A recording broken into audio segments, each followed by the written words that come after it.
Hello friends, welcome back to my channel. இன்னைக்கு நம்ம கிச்சன்ல ஈஸியா செய்யக்கூடிய கொத்து சப்பாத்தி எப்படி பண்றதுன்னு பார்க்க போறோம்.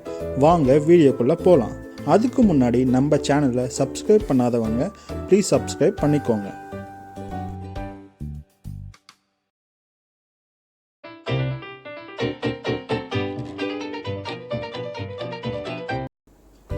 சப்பாத்தியை நல்லா கட் பண்ணி சின்ன சின்ன பீஸா எடுத்து வச்சுக்கோங்க.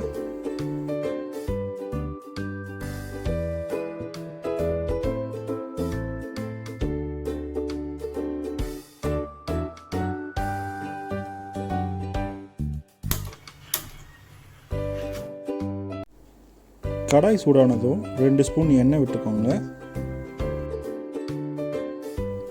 எண்ணெய் சூடாயிடுச்சு. இப்போ நம்ம முட்டையை ஆட் பண்ணிக்கலாம்.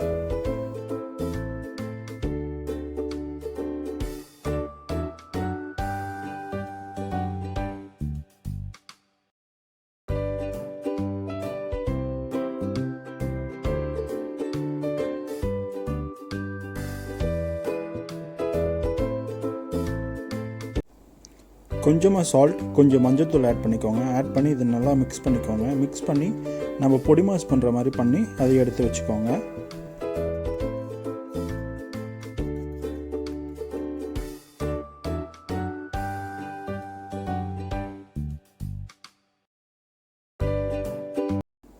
கடாயில் கொஞ்சம் எண்ணெய் ஆட் பண்ணி இது கூட நம்ம கட் பண்ணி வச்சுருக்க ஆனியன், கேப்சிகம் ஆட் பண்ணி நல்லா வதக்கிக்கோங்க.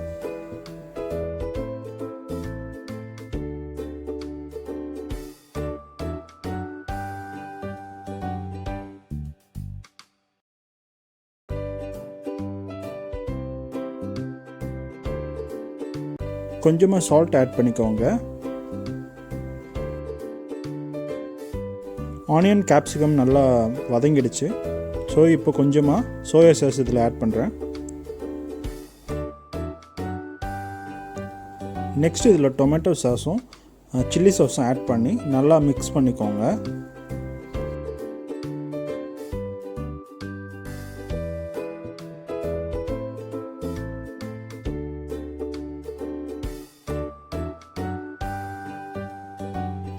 இது நல்லா வதங்கிடுச்சு. ஸோ இப்போ நம்ம கட் பண்ணி வச்சிருந்த சப்பாத்தியை ஆட் பண்ணிக்கலாம். நான் மொத்தம் 6 சப்பாத்தி எடுத்துருக்கேன். ஸோ 3 முட்டை யூஸ் பண்ணியிருக்கேன். நீங்கள் எத்தனை சப்பாத்தி எடுக்கிறீங்களோ அதுக்கேற்ற மாதிரி முட்டையை ஆட் பண்ணிக்கோங்க.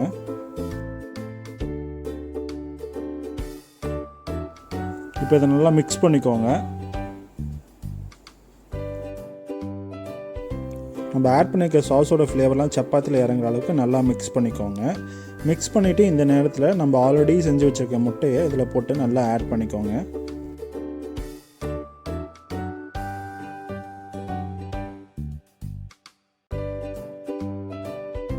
அவ்வளோதாங்க, நம்மளோட கொத்து சப்பாத்தி ரெடி ஆயிடுச்சு.